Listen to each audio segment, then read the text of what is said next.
Ashapura charitable ટ્રસ્ટના આગેવાનો, જાગૃત શિક્ષણ પ્રેમીઓની અને ટેટ-ટાટ ઉમેદવારોની ધરપકડ બાદ ક્રોધિત થયા ઉમેદવારો અને લોકો। ક્રોધિત લોકોએ મુંદ્રાથી કલેક્ટર કચેરી ભુજ પદયાત્રાની કરી શરૂઆત। આજે મોડી રાત્રે પદયાત્રા પહોંચશે કેરા, ત્યારબાદ સવારે ભુજ ખાતે કલેક્ટરને પૂછશે પ્રશ્ન, કચ્છને પૂરતા અને કાયમી શિક્ષકો ક્યારે મળશે?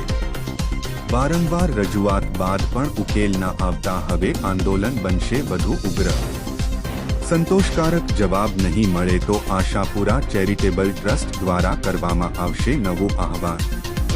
કાલે મોટી સંખ્યામાં પદયાત્રામાં જોડાવા સૌને અપીલ। આપણા બાળકો માટે આજે નહીં જાગીએ તો ક્યારે જગાશું?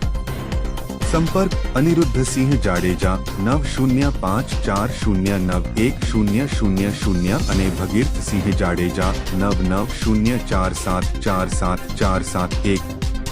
નિવેદક ગજેન્દ્રસિંહ ભીમાજી જાડેજા, પ્રમુખ આશાપુરા ચેરિટેબલ ટ્રસ્ટ, પ્રમુખ કચ્છ રાજપૂત ક્ષત્રિય યુવા સભા।